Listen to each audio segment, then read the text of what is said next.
This is an emergency. This is an emergency. Homicides in Chicago, Illinois have surpassed the death toll of American Special Forces in Iraq. Hey, Ptolemies. Welcome to Chi-Raq. Chi-Raq, where we at, my city?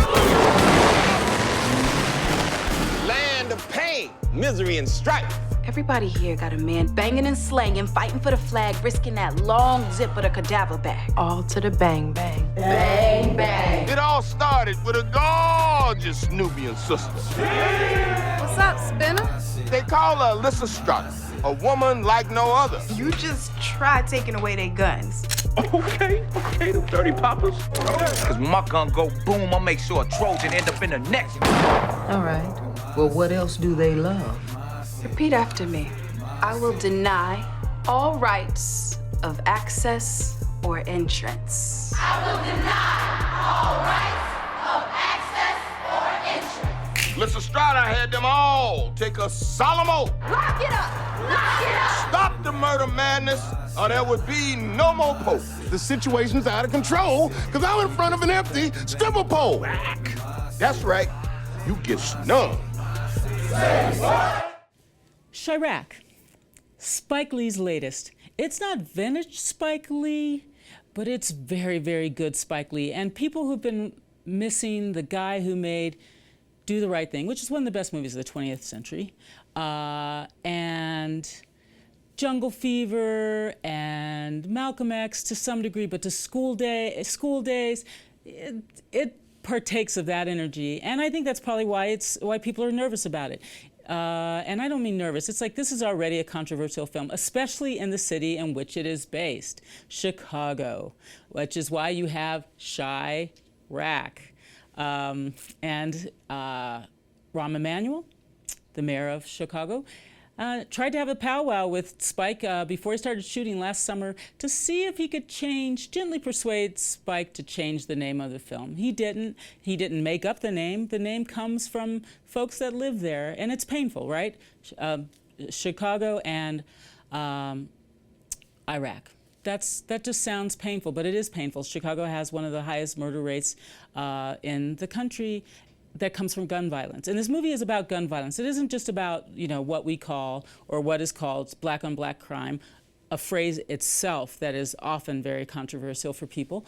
It's also about gun violence. And I don't know, it's one of those movies where you feel like either it's coming at the perfect time or it is coming at a time that is entirely too tender for not just people living in Chicago, where they're dealing with the videotape of the police officer shooting Laquan McDonald, but also talking about the execution of a 9-year-old boy by his father's rival gang member. It's like that's the kind of stuff that it's like can a satire hold up to? Can it be okay to have a satire in the midst of what is clearly a very, very riven moment in America with San Bernardino, with Colorado Springs. But I would argue that it almost comes at the absolute right time in terms of talking in a different way about gun violence. So here's the setup. Chi-Raq, played by Nick Cannon, is a gang member, and Cyclops, played by Wesley Snipes, and it is really fun to have him back and crazy as all get out in a way. I mean, it's just I almost forgot that it was him when I'm watching it. It's sort of unbelievable. So they're the leaders of rival gangs, and the rival gangs are shooting up each other and ruining the neighborhood and doing all this stuff and like having stray bullets that shoot children, all those things. And finally, there's a child that gets shot accidentally named Patty, and she and her mother, played by Jennifer Hudson, become sort of the catalyst for Liz Estrada, who's the girlfriend of Chi-Raq. She unites with rival gang member women to start a boycott. No, it's Spike. So it's basically, let's just say, no peace, no peace. That's kind of like the theory. There's a mantra throughout the whole thing, and there's a chant, and you saw the beginning of it, or you may see the beginning of it in the trailer. But it's funny, and it's borrowed from Aristophanes' play Les Estrada, so comedy Les Estrada. So there. That's the setup, and it is as dodo-y as it sounds on some level, and also as powerful, and also surprisingly powerful in other ways, because I think it also gets to the sort of points about intimacy, and I don't think in a bad way. I don't think like just sex. I think about intimacy and black love.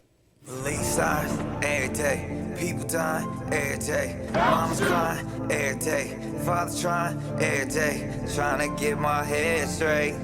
It's the city of Chi-Raq, and get your bed made. Do you want justice? Please pray for my city. Too much hate in my city. Too many heartaches in my city. But I got faith in my city.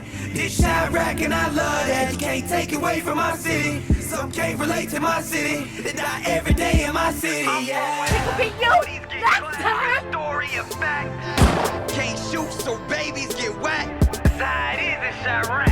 And y'all mad cause I don't call it Chicago. But I don't live in no Chicago. Boy, I live in Chi-Raq.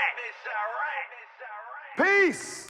You know, Spike is so good with cast. I mean, in fact, we can thank him for a lot of the performers that we love. I mean, Samuel L. Jackson is here, and he functions as sort of a Greek chorus of one. And it's like he looks a little bit like a dandy, he looks a little bit like a gangsta, he looks like a lot of different things as he comes in and narrates this thing. But that's part of the tongue-in-cheek part of it. And it's, I mean, you know what? It's R-rated. It's a little dirty, but it's not bloody, which I think is sort of a difference. And it's not to sort of, yeah, in fact, I won't do that. I think that it would almost be unfair to compare the two movies I was about to. What I'm going to say about this is that, like a Greek tragedy of a particular time, the sort of Greek tragedies, so much of the violence took place off screen. And Spike's sort of done the same thing here. So there's a lot of like, you know, there's like a lot of sort of vulgarity, and there's like some, you know, there's some like moments of language that's like got that kind of edge that feels violent, but you know, but there's not a bullet ballet. There's no sort of, none of that kind of nonsense for the most part. There is, you know, there's a couple of things, but nothing that you would sort of expect normally in a film that deals with sort of gang violence.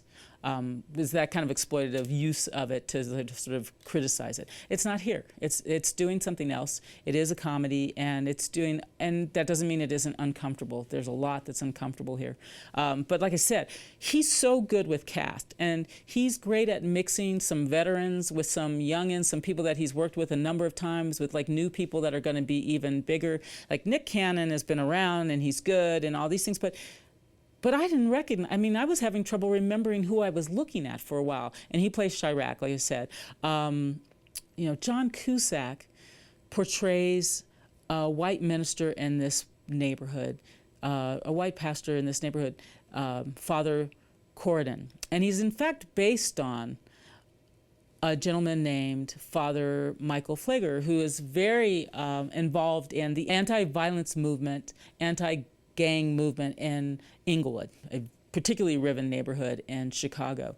And the one thing I'll say, because this may speak to my own anxiety and my own sort of like Spike Lee sort of, you know, what I know about Spike's work in some ways, that while when he first comes on screen, I'm just like, well, okay, so how's he gonna be, how is he part of the problem? Like I just sort of thought, oh, he can't just be this well-meaning, sort of seemingly compassionate white preacher in a black, you know, who runs a black church. There must be a problem here, and there isn't. And I don't think that's a spoiler. And if it is, what I'm spoiling is your anxiety that he's a bad guy, because he's not. So what is this, Chief? At approximately 1,500 hours, 75 women took possession of the armory. They had hostages. They released them. Women did this? Black and brown women. Black and brown women? Just black and brown women. How many dead? 0. Just wounded? Nada. They package some big muscle, huh? No, sir, they appear to be unarmed. How many? Approximately 75, sir. Are you telling me that 75 black and brown women took the United States military armory unarmed? Yes, sir. I mean, Spike said himself, he's like, you know what, movies don't change. They can't sort of presto changeo stop gun violence, but they can make people think differently sometimes, and maybe even do things differently. If you go to see this movie, these are the things you should expect. It's a little vulgar, it's a little funny, it's a little silly, and it's also really deep. That's not a bad mix for a movie. If you go to see this movie in this week of our American violence, it may make you laugh. I don't think it disrespects grief, But I think if, you know, beware of the fact that it's a comedy. It isn't a comedy, ha ha ha. It is a satire. So some of that, you know what, satire hurts, right? I mean, comedies are the things that like sort of water off a duck's back. And if it were that kind of movie, then I would tell you not to see it, and I probably wouldn't like it. But because it's a satire, and I think a fairly successful one, and maybe even a very successful one, it may make you think. It certainly has made me think. I saw it many days ago, and I'm still pondering it, and not because I had to think about it and write about it and talk about it, but because I actually struggle with, does it do the things you hope it will? Does it do, so to speak, the right thing?